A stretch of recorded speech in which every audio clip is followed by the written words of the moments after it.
Okay, and welcome back to this week's installment of Your Home Sweet Home. Once again, my name is Fletch. I'm the entrepreneurish guy of the Fletch Entertainment Network. I do it all. I video and record and produce and direct. Not really, but it's all here in the Fletch Entertainment Network. Facebook, give me a like and a share if you're watching on YouTube. Subscribe and hit the bells. And don't forget that these things are all on demand. If you missed any shows, you can go back and watch all of them. I have not deleted any of them. This is episode 8. I feel like it's a Star Wars thing going on here. Episode 8. You kidding me? So, wow. But very interesting. Very interesting. Wow. Where we left off before, it was choosing a home. So once again, we got Eric Groff. You guys know Eric very well if you've been watching the shows. NavX Realty. We got to get that on there, which is right here. So Eric Groff is that's his website. That'll get you to his section of the NavX Realty site. You can read his blog. We've been seeing that some of you have been doing that. Awesome. Drop him a question or anything if you have any questions or comments. You can always do that here as well, right here on the comments section, and we will get to them and get answers back to you as quickly as we can, so you can be as well informed as possible. Yeah, I think, Fletch, we've got some shy onlookers in our program. The increased traffic to my website has been wonderful. Everybody's checking out my blogs. I've noticed increased views there.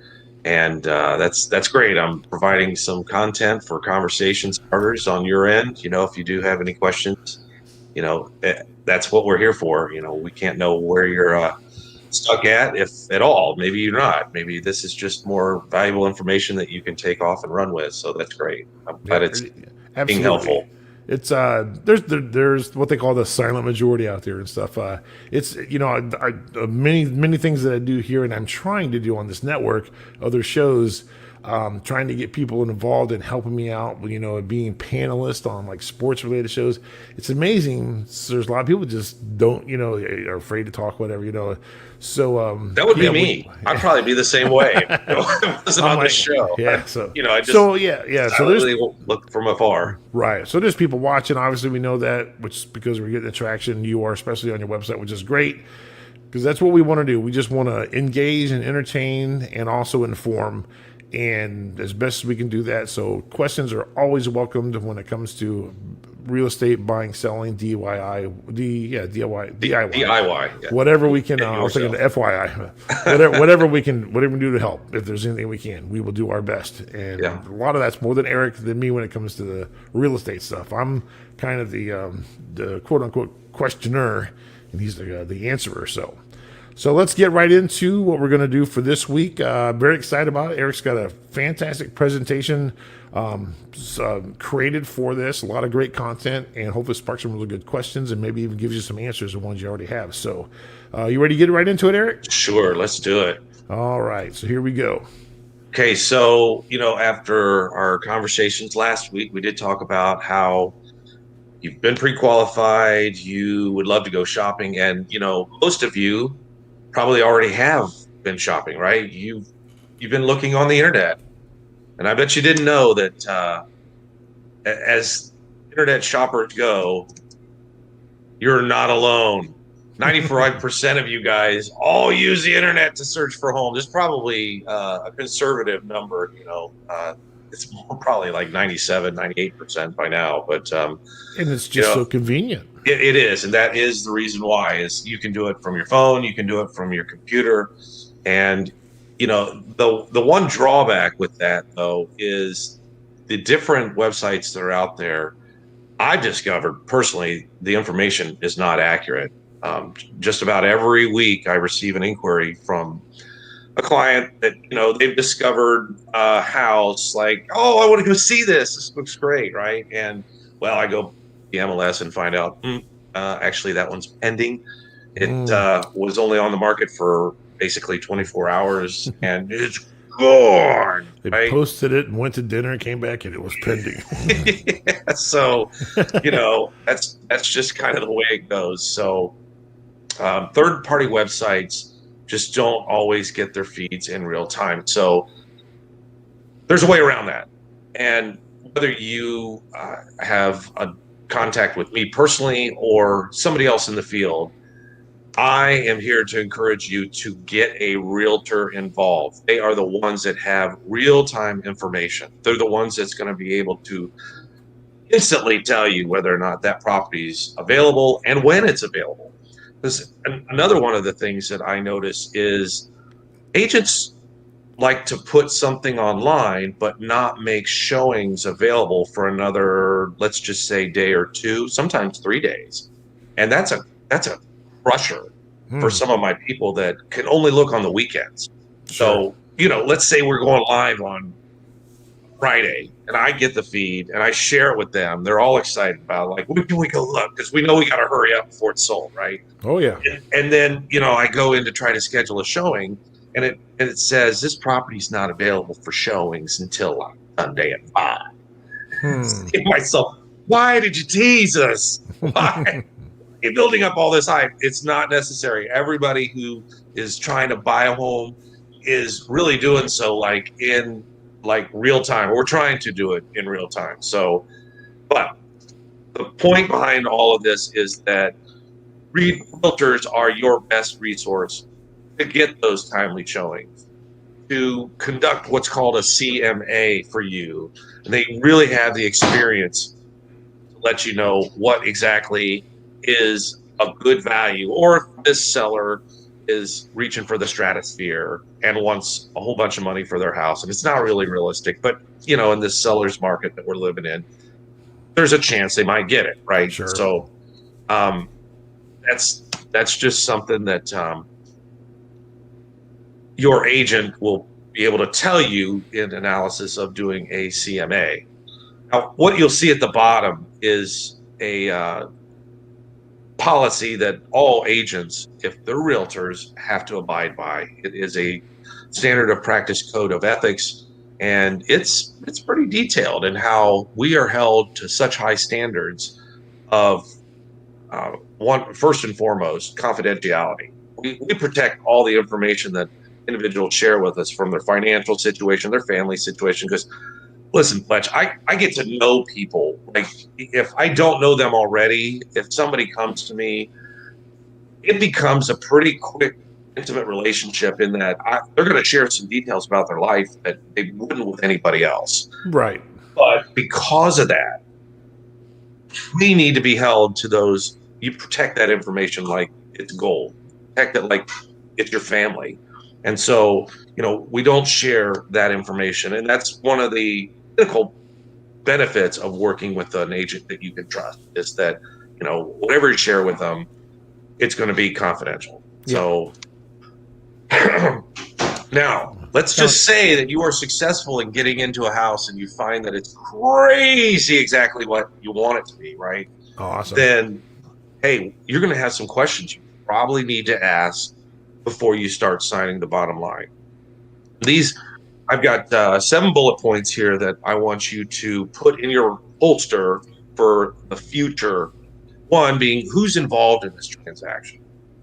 That is from the start to the finish. And an agent's going to be able to tell you, well, this individual who is selling the home, I've either co-opted with or I don't know them. And that can be a pro or a con depending on the relationship there, because if, say, an agent had worked a deal with the other agent in a previous one and it didn't go so well, he might be a little bitter about it. So, sure. And that's not necessarily valuable to you, the customer, because you want this house and you could care less about their relationship. They're going to have to, suck up and, do the right thing, get along, right? So those are good questions to ask of your agent. Now, as this house goes, is there anything that's going to tie up the sale? We do see a number of product that comes on where it is tied up in the courts because it either has not been a transfer on death, declaration of deed, and ergo has to enter probate. Right. They can have a will and say that I would like all of my assets to go to my daughter. The problem with that is that probate still has to be involved. They have to ascertain all errors in the bloodline. If there's any discrepancy of liens on the property. They're going to want to take care of those. And, ultimately, it's not a just sign this document and transfer it over type of situation. So you want to be sure that this property has the chance of avoiding probate. Otherwise, you may have to be extremely patient and deal with the pitfalls of that if it doesn't go so well. Unfortunately, but yep. Yeah. One of the things that owners are responsible to provide to you, the buyer, is a residential property disclosure.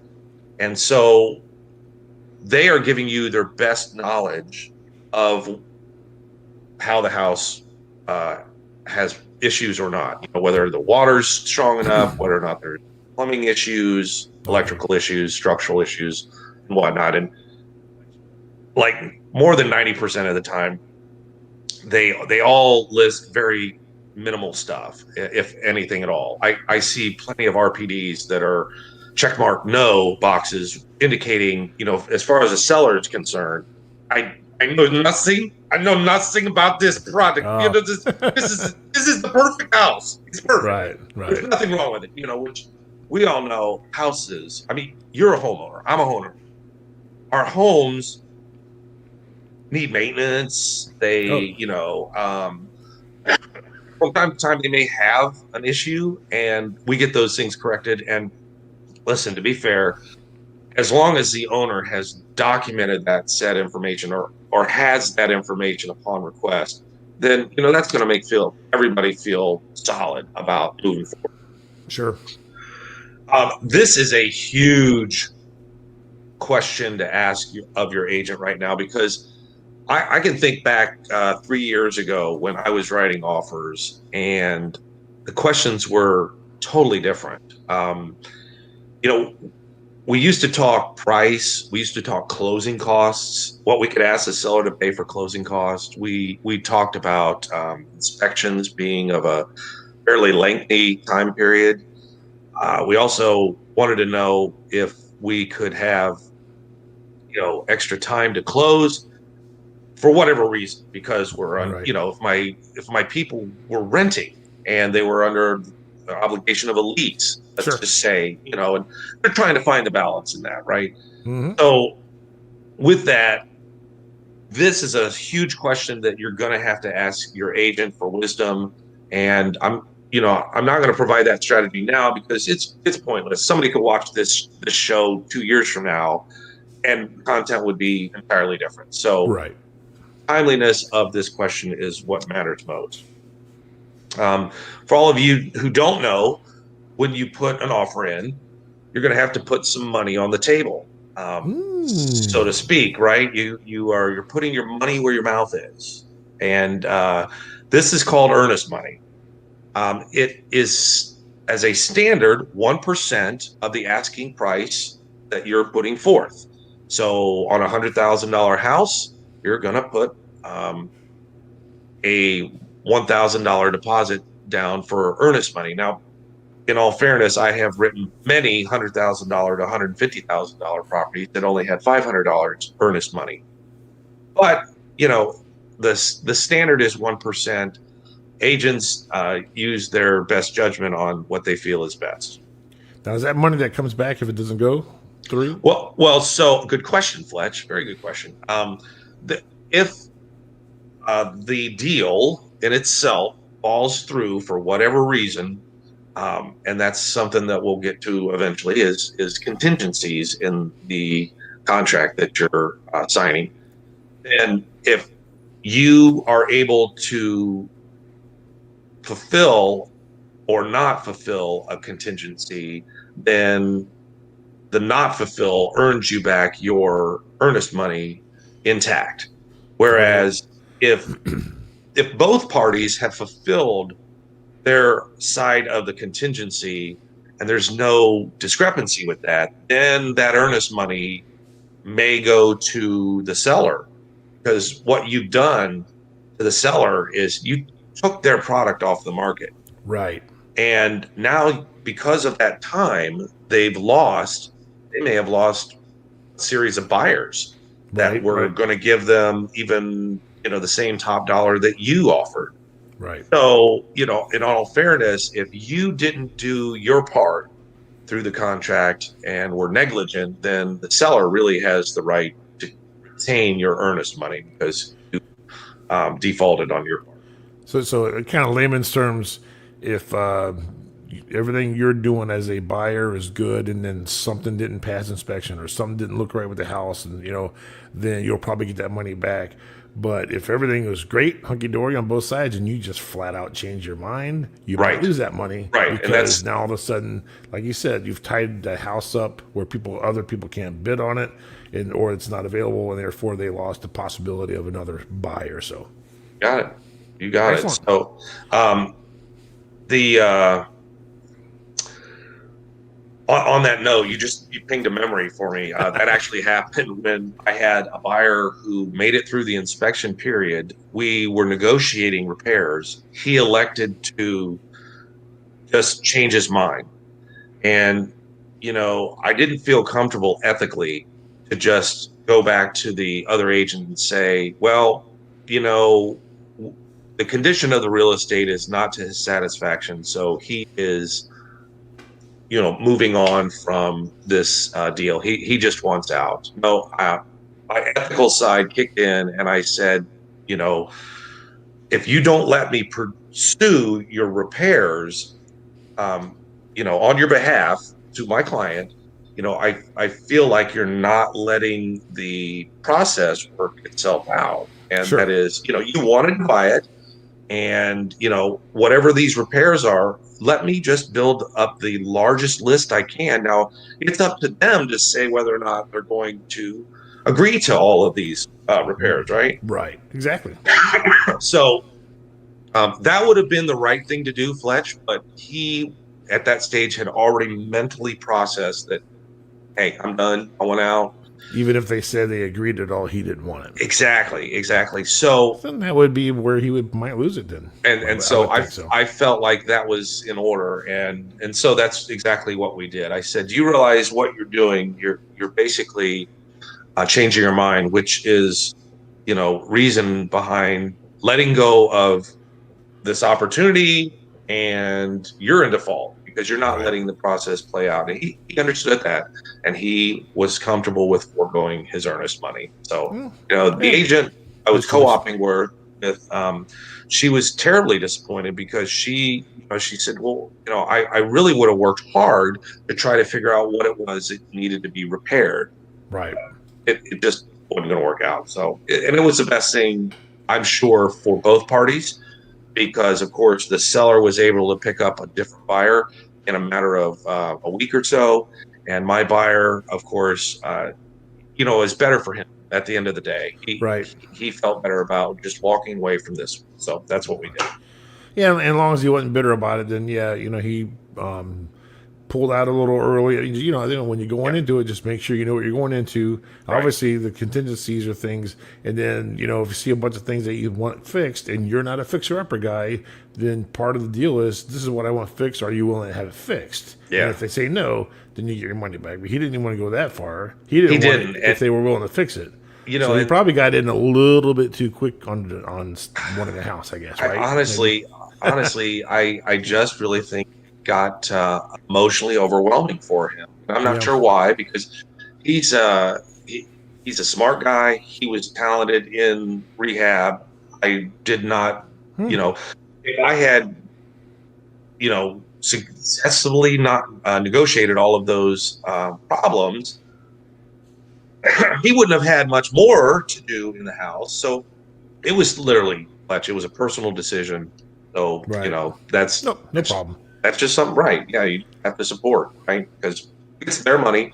I'm here for support, just trying to do what I can to make sure that this, originally you had me do this, and we were so far into the contract process, 2 weeks, it just felt odd that we were reversing course. Right. And cold feet comes in many times in our life, right? Sure. When we decide on making this huge decision in our life, and then all of a sudden we get nervous and scared. And I think that's really what happened. Was just And got, like you said, it was probably better for everybody all the way around. So yeah, it was. absolutely. Okay, so my next bullet point is it's been up there is the appraisal. How does an appraisal affect this transaction? Man, is this the talk of the town right now, Fletch? With each of these offers that I keep kicking out, and unfortunately, I've lost so many. The listing price is never the best part of giving an offer. There are other things, obviously, but you're listing, if you're giving the, uh, your offer the same price as, and there's a ton of people looking at this house, do you think you're going to get it? Exactly. I know what you Probably mean. not, Yeah. right? Right. Probably not. So I encourage people to evaluate based on local comparable homes that have sold. So Right. I'll go back and do my research, figure out, what this home really should sell for. And then they got to have a conversation amongst themselves, if it's a married couple or just two young people that are making their transition from renting into buying. They've got to have a conversation about what they feel is good for them financially. And then this appraisal business comes up because I gotta be real with these people. Say, look, I think it's going to appraise for X, and you want to offer X plus 5,000. And I know you want this house bad, and I know we've been looking for like 3 months. If you're dying to have a house, and if this house only appraises for X, then where's that other 5,000 coming from? Right. It's got to come from them. And if it doesn't, guess what's going to happen? Lose. Maybe, Yeah. maybe. I mean, so ask me this last year, Fletch, and I would have said, well, there's three choices that we can do. You can walk away if the home doesn't appraise for the amount that you offered. You and the seller can come up with a meeting in the middle kind of thing, right? Well, you're $2,500 less in appraised value. So will you meet me halfway and pay 1,250 and I'll come up with the other 1,250? Okay. Or of course, the buyer has I'm holding the line. No, it only appraised for X. I'm only going to give you X, even though I told you I'd give you X plus 5,000. That's now off the table. Why? Because in the purchase contract, you have an appraisal contingency that allows you to do this. Okay. So, it's something that you have the obligation to negotiate. I think, or not. I mean, you can just say, look, I just want to walk. And you would still retain your earnest money because, you are going forward with a contingency that was fulfilled. Didn't So if appraise. right. Ergo, I'm not in default of, this You're contract. So right. So if you what would be end up overbidding on a house based on the appraisal after you put a bid in, yeah. the contracts that get written up under the code of ethics and all the realtor stuff, or what'll be in there is you're not bound to that number because the appraisal Right. is less. You're allowed to say, you know what, I want to go down to the appraisal. Yeah. Or I mean, I guess could you say 5,000 less than the appraisal? Does it matter, or I mean, can you change it to whatever number, or is the appraisal where it stops? I doubt a seller would entertain anything under the appraised Right. value, right? Sure. I mean, Sure. just to be fair, But if interesting you enough. if you offered less than the appraisal and they say no, are you still in the code of ethics where you get your retainer back or whatever, or is that like, okay, wait a minute, now you're asking too little, so that's not really a good reason to hold on to your money, right? Or no? Well, okay, so that's a good question. If let's say the $200,000 offer that you put forth, which was 5,000 above the list price, so we started out with 195,000 Right. originally, and we ended up getting a contract for 200,000. The appraisal came in at hang on a second. I'm dreaming. Hear that? Poor He's, doggy. Hey, he's, sweetie. he's literally talking in her sleep. Hilarious. Um, yeah, okay, so we have a $200,000 house that got an appraisal back, and it was 203,000 raised. Okay. So there, really, the only thing you can do with that number is go back to the bank and say, "Would you let me borrow up to 203,000 instead of the 200,000 that I originally wanted?" Now, with the appraisal coming in at 203, the bank should say, "Yes, I would let you borrow 203,000." Now, Fletch, you know how that would benefit you, don't you? How? So you have three extra $1,000 that you can either apply towards closing costs, or if you would like to apply that money towards your prepaid, that is helping you keep the money that you were planning on using, out of your own pocket for your down payment and your prepaids. So Can the seller say now I want more because it appraised more? Are they well, allowed to do that? no, I mean, that's not, again, a buyer wouldn't let that happen. But the trade-off here, and this is part of the strategy that I employ with my people, Right. if this situation plays out, I can ask the listing agent, like if I'm representing the buyer, I can ask the listing agent, "Hey, how do your clients feel about us raising the purchase price to 203,000? We're going to add $3,000 in closing costs to our offer now. Your sellers are getting the same amount of money they were before, but what we've done is work the finances as such, where my people are borrowing just a tad bit more money, right? Just Right. $3,000 more. But what they're able to do is retain some of that money they had saved for, maybe they want to paint, maybe they want to do flooring, maybe they want to do some things in the home. Maybe they just want to go to Jamaica to celebrate they bought a new house. I don't know. So But, less out of pocket because they're getting it's, more money in the loan. yeah. So, Okay.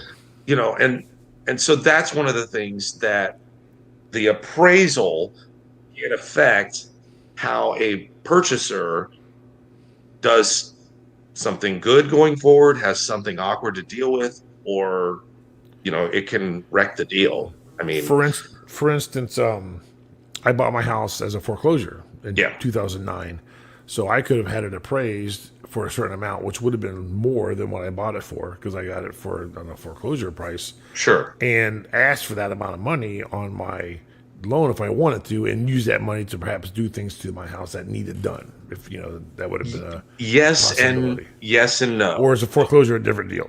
Well, so with all of these deals, Fletch, the loan is, well, let me not say loan. The appraised amount is not going to be in the stratosphere.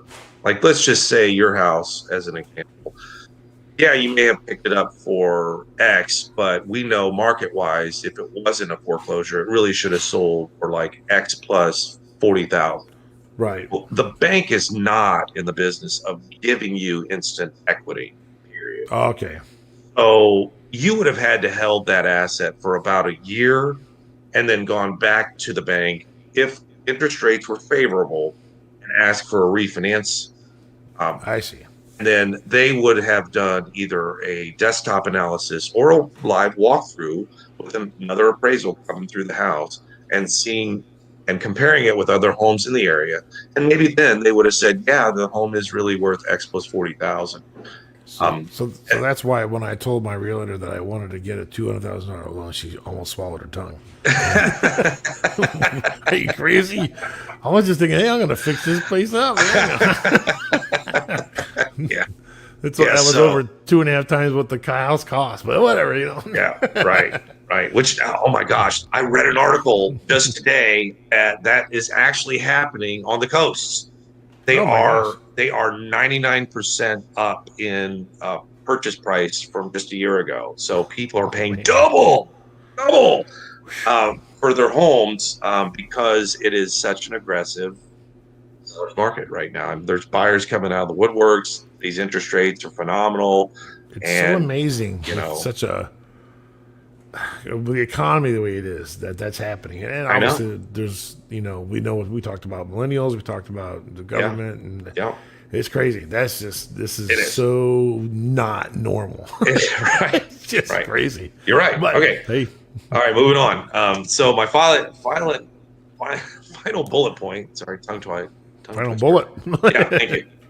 Um, is there anything that I'm going to lose when I terminate this contract? And you and I kind of touched base on that already. That yes, if you hold the line with all of your contingencies in good practice, then you're not going to lose any more than you've paid for an inspection.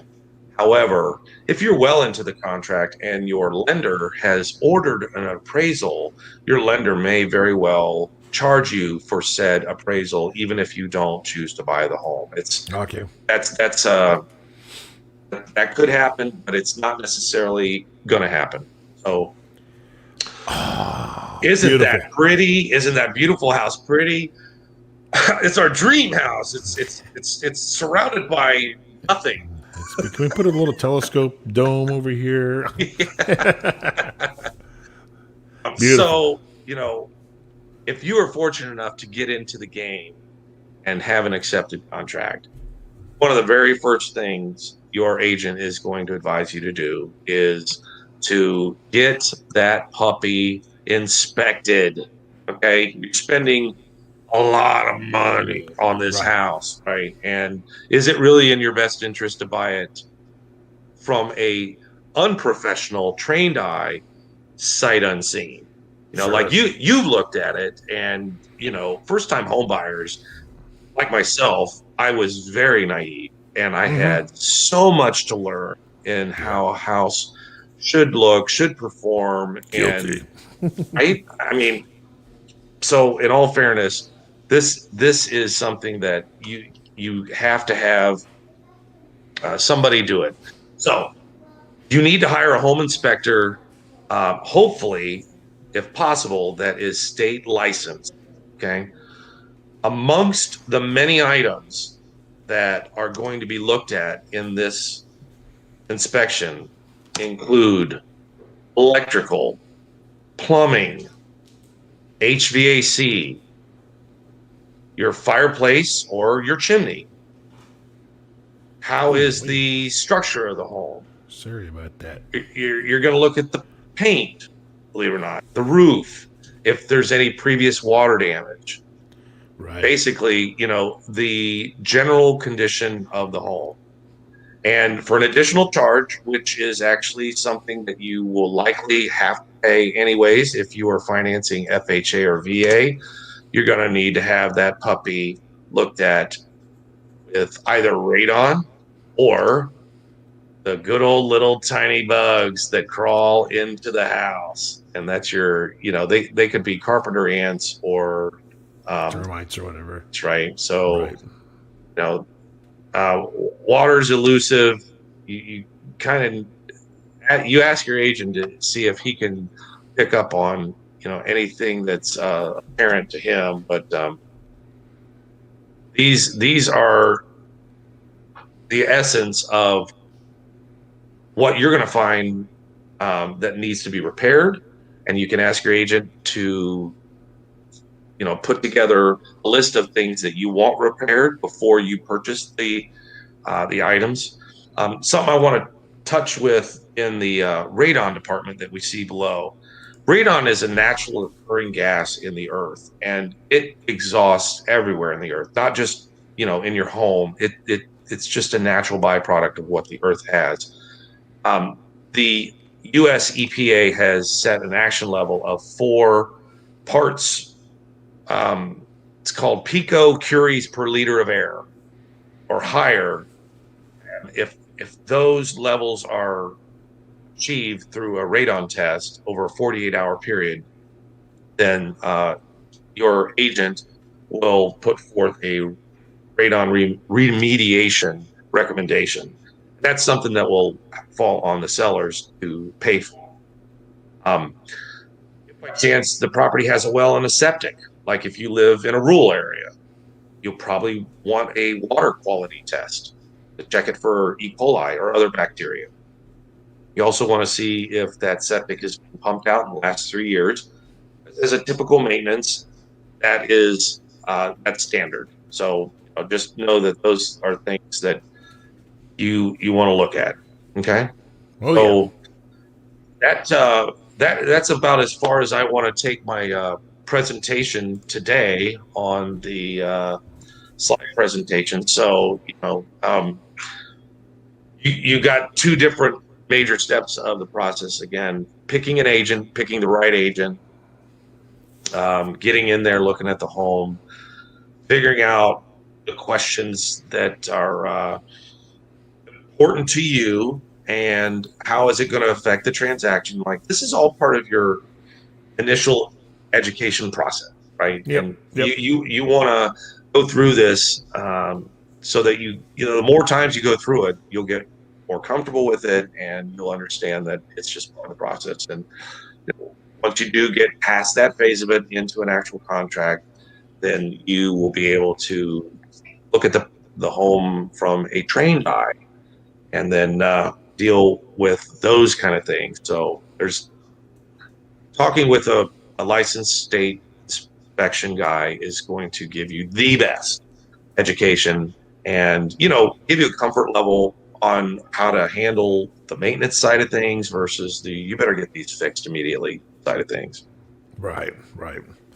Yeah. The one thing I was thinking of during today's show was it can start seeming very overwhelming. You're like, oh my gosh, this process, and it's ultimately you worry about what you can control and don't worry about what you can't control. You just cross bridges when you get to them, and then when things happen, the right decisions will be made. Best thing I can tell the person is when you're picking out a home, make sure you are, to whatever degree, that you want that home. You're in love with that home. This was not the perfect house when we bought it, but it's the one we wanted. We had no doubts about it. So we just put it in. People want to buy homes. People want to sell homes. They're not there to try to make it hard. So we gave them a price. They accepted it. And I was like, they wanted us to pay closing costs. So I countered with a little bit more of price and them paying closing costs, which meaning I'm giving them the money for it, but in my loan. They accept it. Boom, boom, boom. That's the exact strategy I talked about earlier. So looking back on it, now having learned so much more that I've learned about houses and stuff, I could have really had some things looked at and thought about how much I want to offer based on what I need to do and blah blah. Blah. I didn't do any of that. I wanted the house, I got in it, and we just worried about it as it happened, and over the years we take care of things. So it all worked out. Right. But you don't want to regret buying the home because you just flat out don't like it. So make sure you like the home, make sure you want it, and whether you're a handy dandy guy, you're going to fix it up yourself, or you're going to pay somebody to do it. All that just works itself out. Yeah, and the sellers want to sell. That's why they got the house listed. My seller was a bank, but still, then they really want to sell. Right. I mean, two things on that. One, just about everything in a home can be fixed. Everything. I mean, even if it's structural, it can be fixed. How much is it going to cost and who's paying for it is, the conversation starter or staller. Right. But, like you just pointed out, not everything has to be fixed immediately. You chose to do things over time. And that's like most of us. We don't, you got to deal with the stuff that is going to affect the habitability of the home. As long as you're able to keep it climate controlled, because that's important in the winter. You don't want to freeze to death, right? No doubt. You want to keep the rain out because that'll create mildew, mold, deteriorate other things inside the home. And as long as, the home doesn't have high levels of radon, you're not going to create a problem. And like you said, home sellers want you to keep buying the house because the next person they deal with, if the seller has learned about said problem in the house, like if it was radon, they're going to have to, by law, disclose that or deal with that and get the remediation system paid Right. for. Excuse me. There is a mutual beneficial relationship going forward as Sure. information becomes relevant to each party. So, it's not doomsday, right? Don't think of it that way. I mean, this inspection report, like you said, it's this process is emotional. Oh my God, when they see this inspection report, which is page after page of what's good or bad about the house, it's mind-boggling to a first-time homebuyer because they'd like it just to be probably a 1 or 2 page document and keep it Yeah. simple. And it's like at the end of the page, they'd like it to say, "This is a beautiful house. You should buy it." But that's never Right. on an inspection report. This is just good, valuable data for the consumer, and they have to digest this and process this in such a way that's beneficial to going forward through the process. So, Oh yeah. Yep. yeah, Absolutely. yeah, Great stuff. Great stuff. Very cool. informative. Thank you. It's like I said. Sometimes it can seem overwhelming if you're a first-time home buyer. You're like, oh geez, But rest assured, like we said, you don't have to. If you have the money and you want to walk into the perfect house that's ready to go, you're going to pay for it. And if you don't have the money, like I didn't, you're going to walk into a house that's completely livable, but might need a little things here and there over time. Nothing major structural that's going to cause you any serious problems, in the foreseeable future, which is and we, paid less. So it ended up than it would have been for a dream home. So, everything's purchasable. It all depends on what you want. So not a problem. Great show. Excellent. I look forward to next week's is ready and as well. And we got a couple restaurants to talk about. I'll go first because I was just thinking about this. One place that I haven't been to since the pandemic, so I'm really looking forward to going back now that things are opening up in a couple weeks for us restaurant restrictions. And that's downtown. It's not too far away from the Dublin pub. It's called the Troll Pub. It's I don't know that one. Right up on, I think that's Wayne Avenue. That Dublin pub is on the corner of Wayne and Fifth. So just up north of that, Troll Pub. Excellent place. Very unique decor. Almost like the one room we were in. I want to say it's dungeonous, but it's brick walls. It's medieval looking. There's a story with that place and what it used to be, and they kept a lot of the things intact when they changed it over to a restaurant. Yeah. But excellent, like any place else that I'll talk about, excellent food. We've been there probably 3 times, maybe if not 4. Excellent food, a lot of nice craft beers, which is very popular going around these days. And so good place, Troll Pub. I highly recommend. Very good food, all kinds of stuff from chicken to burgers and whatnot. Typical pub, if you will. So not bad at all. I'm going to plug Spaghetti Warehouse today. Ooh. One that I've been going to since I was a teenager. Same decor inside, so the nostalgia for me is incredible. Whenever I walk through there, it brings back great memories. I've eaten in the actual trolley that's positioned towards the back of the restaurant. I've been there for wedding related, Oh yeah. or just a family eat out or an office eat out. I think we did that maybe. I'm not sure, but remember Young's liked Spaghetti Warehouse, so their lasagna off the charts, just fantastic. And of course they're famous for their spaghetti, so their meatballs are just great stuff, and sourdough bread. Awesome. Yeah, try. You'll not have enough of the garlic butter. There you go. Like you just keep on lathering it on. Like this is so good. And waitress, more butter, please. So, I'm not sure how many times I've been to Spaghetti Warehouse. I've been there that many times. Yeah. With from like 2 years in a row, it was my wife where she wanted to go for her birthday that we went. I know I've been there with a host of friends that we all know, probably in the same group, where we had 2 or 3 tables. You know what I mean? All kinds of people, names like Blinko and Marcy and Prady, all those people, Mark Ange, we were all there. I've been there with church. I've been there at the Burger Club. We went there because Burger Club is not all about burgers. Yeah. It's about great cuisine, and Spaghetti Warehouse is right up there. There's no doubt. So and it's a great suggestion. Are there others in the country? I don't know. I mean, this is the only there one actually that I know is. of. Is There there? actually is. I used to Okay. think it was a Dayton only, but it's not. I don't know if it started in Dayton now, but there is a few. Okay. It's not countrywide. I think it's more regional, So, but yeah, Yeah. I found out looking on their website. But I've known so many people that have worked there. A friend of mine's kids were hostesses there years ago. Now they're all growing up with kids that are on.